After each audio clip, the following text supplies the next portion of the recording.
So today on Idiots Go Running, we have Kat. Say hello, Kat. Hey, boys. On our show, we've got a guest who likes to run. Do they really? Do they jog around the place just for fun? That's not fun. Are they a professional athlete? Nope. Lining at the start with the elite. It don't matter. We've got a guest on our show because we asked and they didn't say no. It don't matter because our show has a guest. It does. Pretty much because we asked and they said yes. So, Kat, how are you? I'm good. Coming down off the high of one big goal and looking around for the next stupid idea. So taking all suggestions at this point in time. Class. So you just said you coming down from a high of something stupid. Tell us about it. What have you been up to? What's your background story? Tell us a wee bit about you because nobody knows about you on the show. Yeah, so I'm a Kiwi originally, living in Australia for the last nearly 15 years. Dabbled in various different sports all my life, mostly water sports. I'm very much a water baby and not at all a natural runner, so a complete fraud on the show.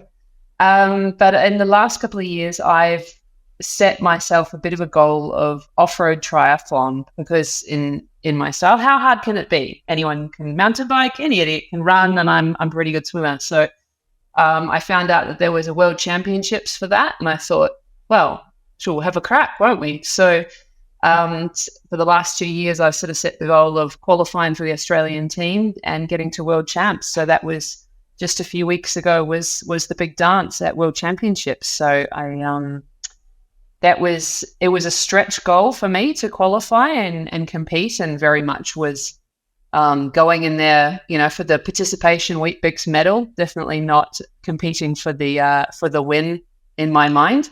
But it was a big achievement to do something that I don't come from the background of. I'm not a natural runner at all. So it was sort of do really well in the swim, have a blast on the bike, and survive the run leg to the finish line. And then there's lunch. That's the sport. And then the food's the main thing. What did you eat? Everyone heard that you done really well, but what did you have after? I went and had Mexican. What could possibly go wrong? So yeah, there was Mexican and a couple of wines, and the story.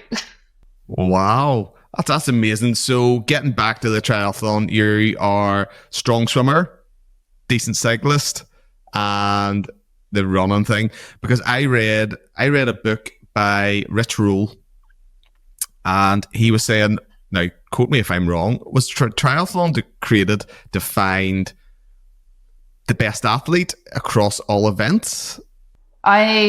There are lots of origin stories, some truer than others, but certainly some triathlon events were sort of established of people trying to sort out who was the fastest, strongest, best athlete. And, some of those are groups of mates having a beer and then going, well, I could go faster than you over X, Y, Z. That's how the Ironman one got started. They took a regular triathlon and thought, oh, well, let's go bigger and better.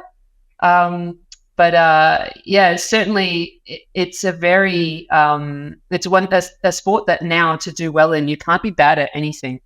You can't have a weak leg, really. You have to be excellent. And what's amazing is watching some of the elite level triathletes. They're running marathon times that would be top 5% of just a marathon field, and they're running that after 180 kilometer bike ride.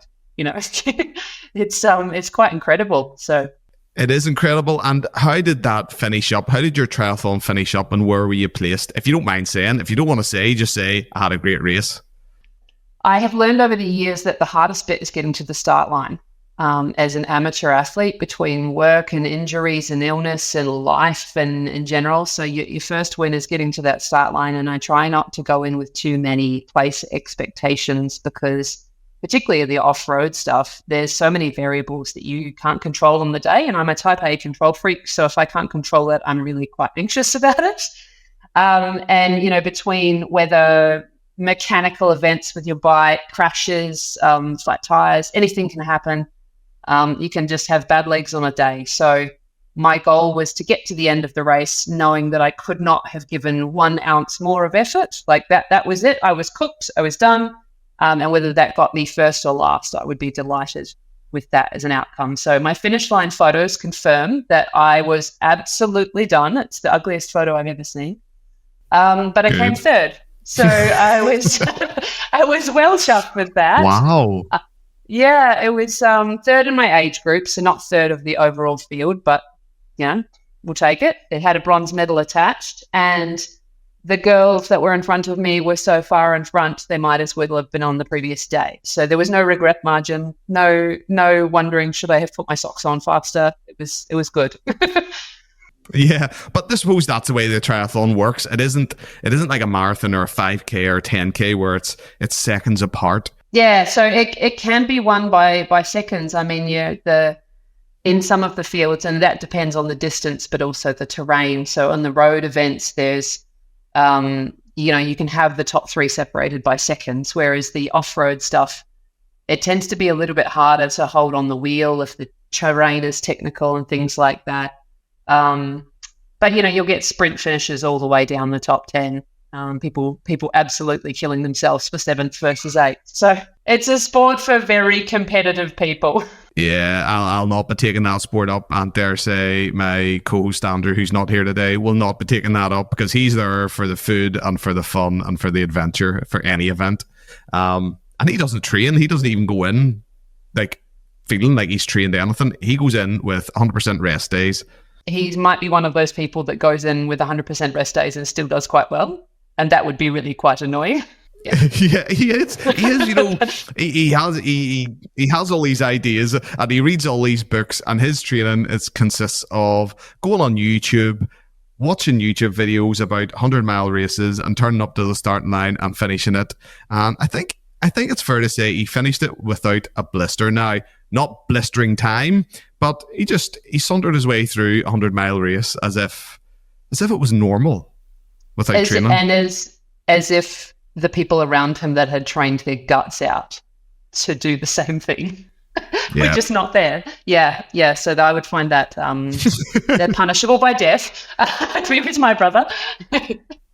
Okay. Yeah, well, I would like him to come on another event with me. So if I was to kill him, that could probably kill off the show at the same time. Yeah, look, it's not a great business strategy, but it might be micro-satisfying. I'm going to guess he wouldn't take up triathlon because you two probably swim like Irishmen, which is like rocks. I do you know what? I've seen a rock swim and it's quite impressive. I'm not a strong swimmer as much as I would love to get into swimming. We don't have access to. I've looked at your Instagram, Kat, and I've looked, and if I had water, if I had scenery like that, I would be out in the water all day long. Because the water's blue and it's nice and it's sunny, and you know what our weather's like here. Because I think, did you visit here not so long ago? Yeah, a couple of years ago. My husband is Irish, so we do the tour of duty every now and then, and I get motivated and go, yep, I'm going to jump in the Irish Sea, and it usually gets up to about my ankles, and that's the end of that. That's as far as you go. I'm sorry to hear about your husband being Irish. Is he okay? He's kind of, yeah, look, he's he'd have got shorter for murder at this point, but he's coped with me for nearly 16 years, so he could have done much worse. Oh, very good. And you touched on your next crazy event, and you talked about an Ironman. Is an Ironman on the cards? Absolutely not. No. Why not? Why not? The run primarily.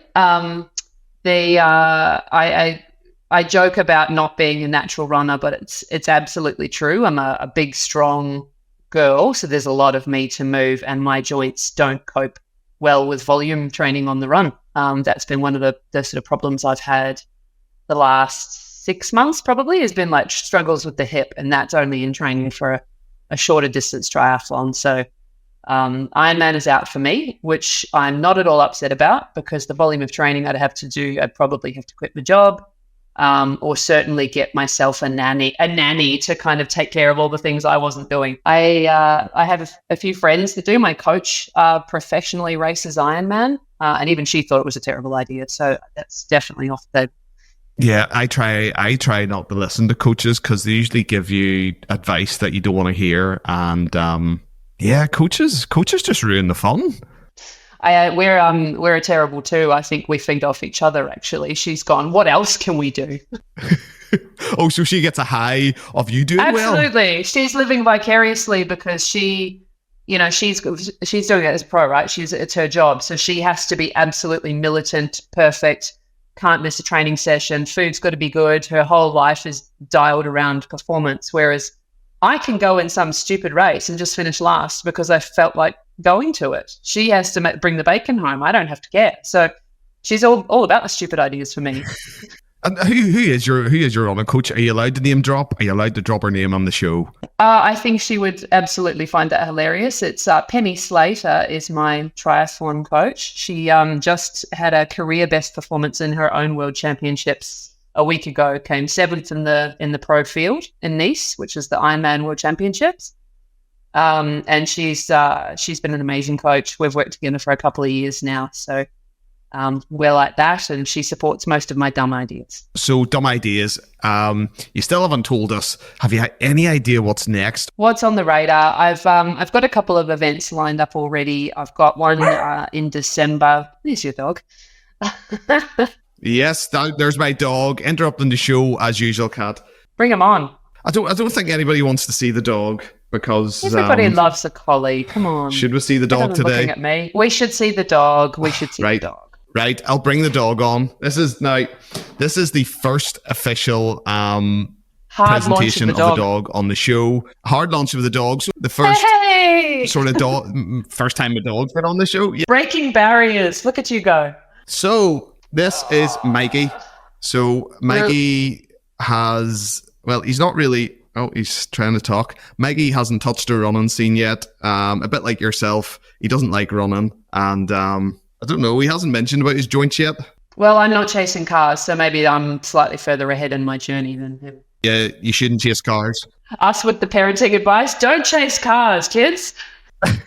Yeah, when you're running, just run down the road. Do not chase the cars. So I've tried telling him that. Unfortunately, he hasn't listened. Kat, what is next? Where were we before we were interrupted by my dog? Next set of ideas. So I've entered a event in December, which is a swim bike. So the best bits of a triathlon, and then you just run 400 meters to the finish line. So that works perfectly for my skill set and running appetite. So that'll be I haven't done many road events, so that'll be kind of a first for me. It's a long one, a 2K swim, and then a 90K bike ride. So 90 kilometers on the road on the time trial bike.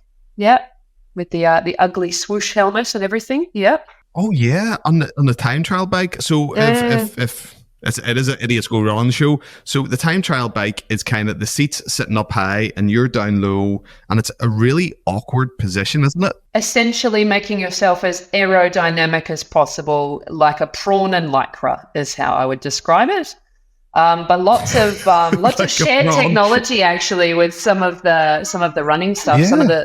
A lot of the kit, like the materials and things like that, are crossing over now and then. It's part of a triathlon. There is a triathlon associated, and the same deal. All the gear nerds will be out in full force with the shoes and the running socks, and there'll be millions of dollars worth of kit from thousands of amateurs running around. So that'll be a fun one. And then planning a trip to Europe next year to kind of run and swim and bike my way around.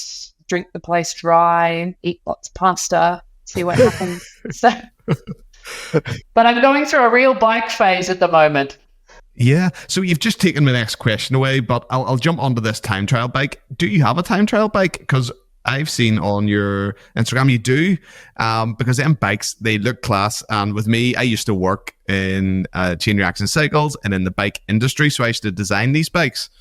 So the time trial bikes, there's a lot of space and a lot of nice graphics on it.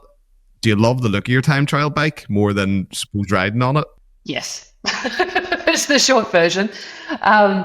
Because I'm sort of entering it, I went and bought a second-hand one. So the style at the moment is very sort of neutral, lots of whites and blacks and champagnes and things like that. And I've gone with something which looks like the 80s threw up on it. It's got the blue, it's got the green, it's got reflective strips. Oh yeah, you won't miss me coming, that's for sure. But I think if I stick with it, or maybe you'll find my body in a ditch. Who knows?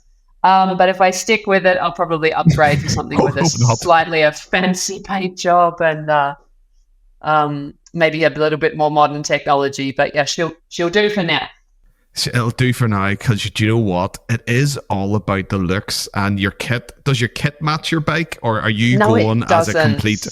I'm gonna look I'm your classic tie-dye t-shirt on a bicycle, because I choose everything in my life based on bright colors and patterns and things like that. But I look at all of them in isolation, and then you kind of mash them all together, and I'm like a fruit salad.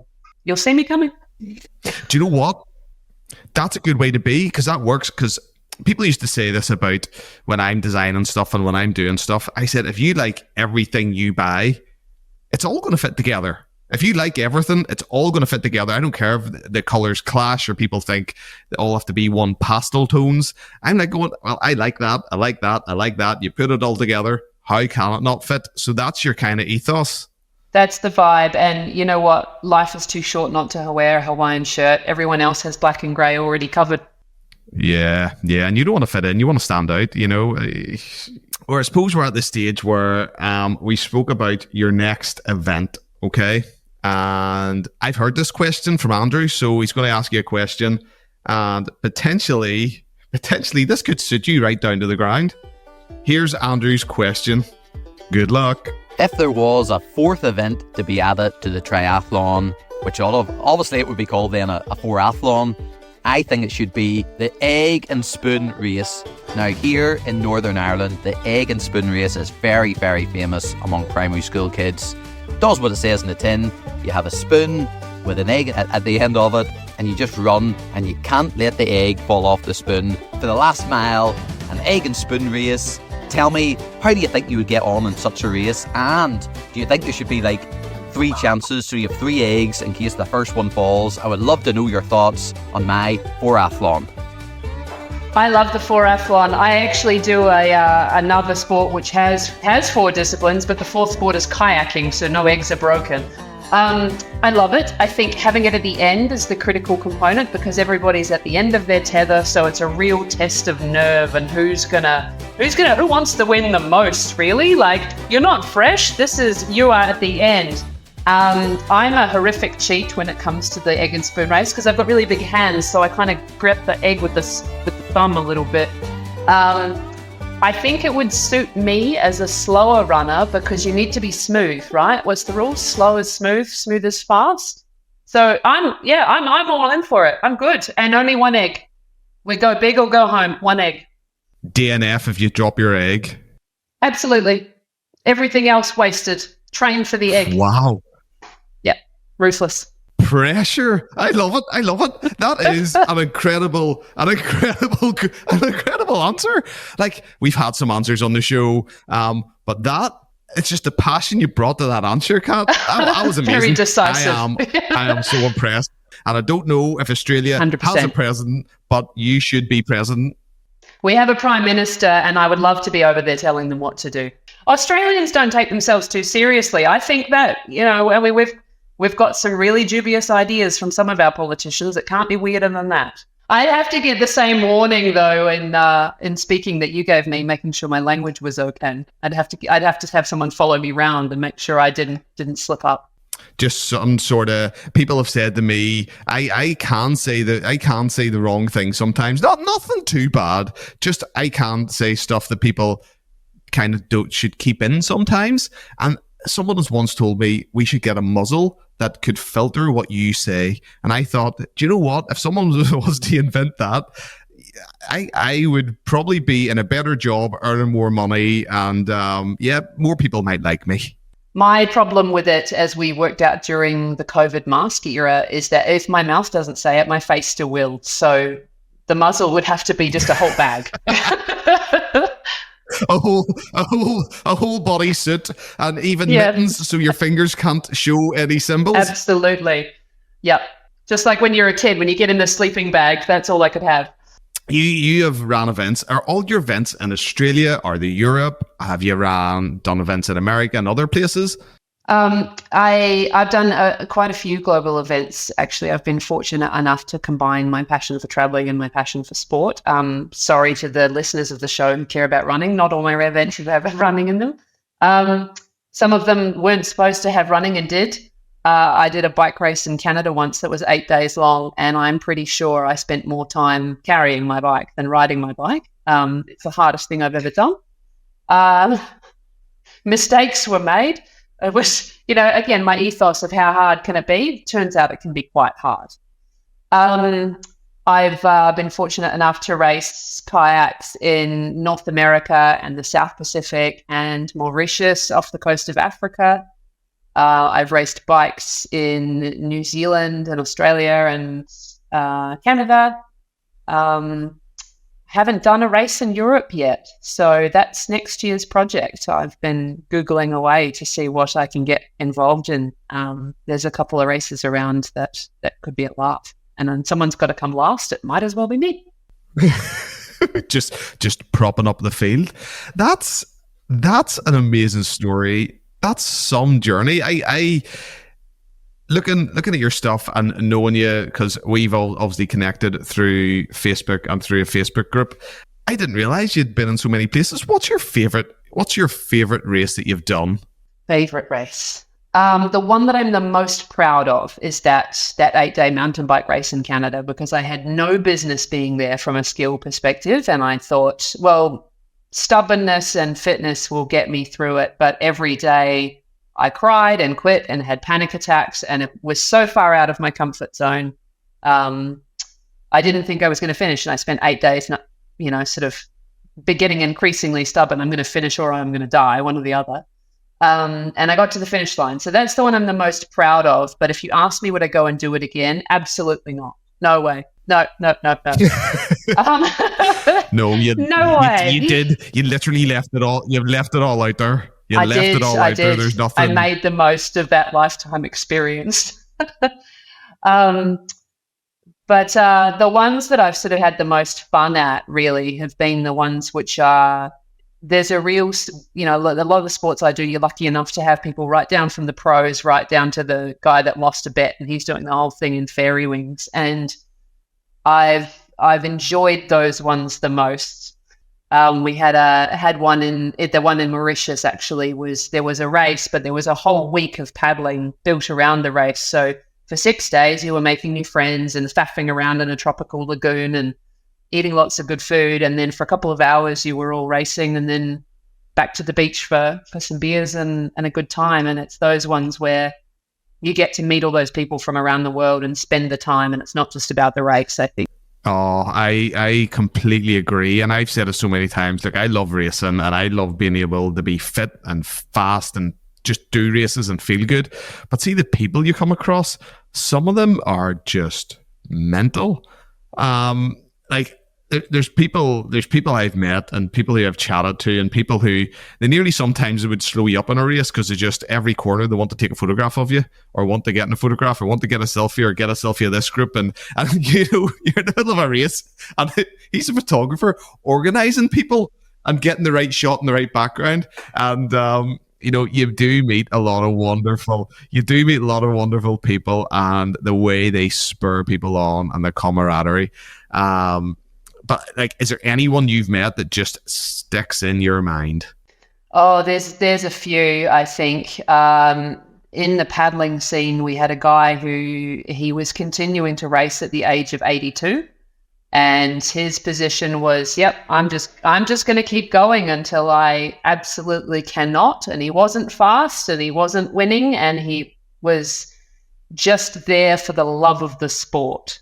And just that really pure, I'm doing this because it's the thing that gives me the most joy in life, regardless of what the race looks like. And then I've had people in races where, I'm going through my own challenges and feeling a bit sorry for myself for whatever reason, health challenges or injuries or whatever. And you can look over and there can be someone that's visibly going through so much more than you are. And it's very humbling, but also motivating, I find, because you're like, no, you know what? We're all out here fighting stuff that everyone else knows nothing about. And so there's a few people that I've met through these races where, I've got tired legs. He's missing one. Stop complaining.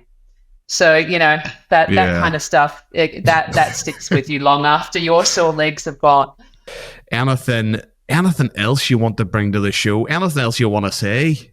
Well, look, I don't think I've talked about running at all. I've sort of brought the idiots to Idiots Go Running, really. But it's been, I think the beauty of where we are now is the ability to make connections like this from the other side of the planet and share all these little niche interests and stories and life lessons and crazy ideas. And, we're so enabled now to just be as passionate as we want to about the things we're passionate about. And I think that's gorgeous. So I'm grateful to be able to come on and tell a little bit about what I've been up to. And I hope any viewers that have dumb ideas, particularly European dumb ideas, 2025 open season.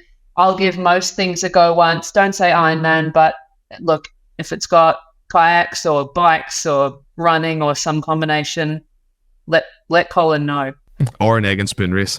Especially an egg and spoon race. I want Andrew sorted out for when I get there. I'll set aside a day and I'll drag the husband along, and we'll have a proper competition there. All day long, we're up for that. Kat, it's been an absolute pleasure having you on the show and the way you've spoke about. And if anybody is looking to get in touch with you or follow you or ask you to come to an event in Europe, how would they get into contact with you? Instagram, the best way. I'm paddlecat, so that's paddle_cat. My grid is just a giant vomit of color and silly escapades. So at least 3 people find it entertaining. That's the best way to get hold of me. Yeah, well, I love it. I find it entertaining because when I'm looking out my window, Kat, it's grey skies here in Ireland. When I look at your Instagram, it's blue skies and nice water and kayaks. And your toes are coloured the same as the skies, which I love. Yeah, I promise to always bring the blue. How's that? All day long. Kat, thank you so much for coming on the show. Have you enjoyed it? I have had a blast. I do like the submission of weird questions. I think you should expand that out to the audience, not just to Andrew. That's fun. Oh, right. There's an idea. Thank you so much today for coming on the show. Thanks, Cole.